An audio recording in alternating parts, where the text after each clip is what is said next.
Hey everybody, and welcome to this edition of Between the Weekends. I've decided to begin a new series, or actually, more accurately, it will be two series. One will go alternating with the other. It's going to be a series entitled Getting to Know Your Church and also Getting to Know God's Church. The distinction between the two is one will be a building and one will be a people. So today we're going to do a Getting to Know Your Church segment, and we're going to take a tour here in just a moment and examine another part of this church building. But then also in other segments we'll be doing Getting to Know God's Church, which of course has never been centered on a building, but rather on a people. So that will be the gist of both of our series, Getting to Know Your Church, which is also my church, and also Getting to Know God's Church, of which we are all a part. So for today's segment, let's take a tour down to the farthest corner of the basement. Let's go. We of course begin in the narthex, or the back of the church, but now we're going to work our way through the coat room where the lighting changes. And then we're going to work our way down to a little known passageway here, which is our journey to the basement. So we'll come down here, you'll see nice handprints on the wall.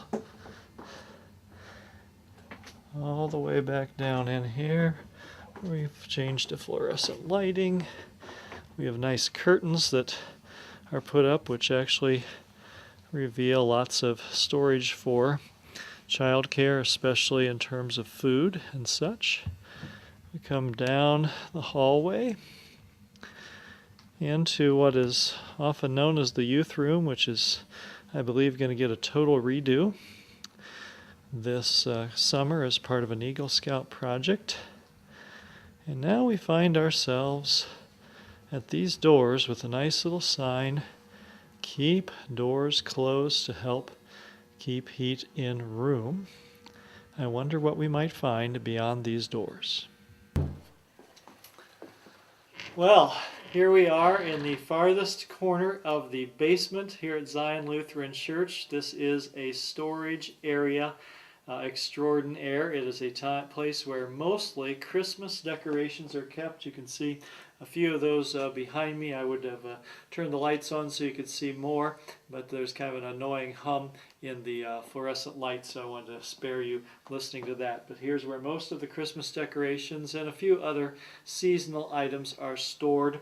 Sometimes you can hear water dripping down here. I suspect there may be a sump pump down to my left here on the floor.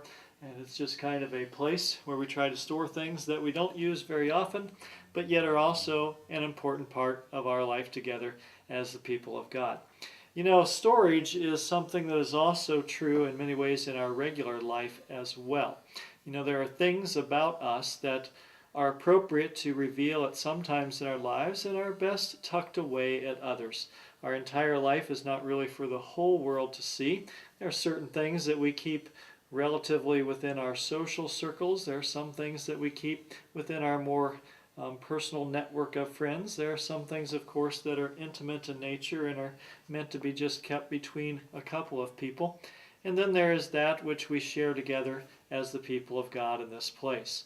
And so when we think about storage areas, we are also reminded that storage is not just a physical thing, and it's not just something that resides on a computer hard drive, either locally or in some clouded area, so to speak, as they talk about the cloud. But also storage is something that we handle in terms of our personal lives. Some things are tucked away for a while, but then maybe to be revealed or shared at another time, and then perhaps tucked away again. It's our human nature, and it's actually an important part of being human and relating with the rest of the people in the world that God has given us. So this little storage area that some of you have perhaps never seen before, and perhaps some of you used to maybe hide out down here if you ever played hide and seek in the church when you were little. It's one of those areas not visited very often, but still interesting to tour now and then, just like the deeper part of the lives that God has given us. Thanks for tuning in to this edition of Between the Weekends, part of the series Getting to Know Your Church, which will also be paired with next week's Getting to Know Your God's Church. So we've got Your Church this week, God's Church next week, back to another part of Your Church, then another part of God's Church. It should be a great time for for us to share and get to know together.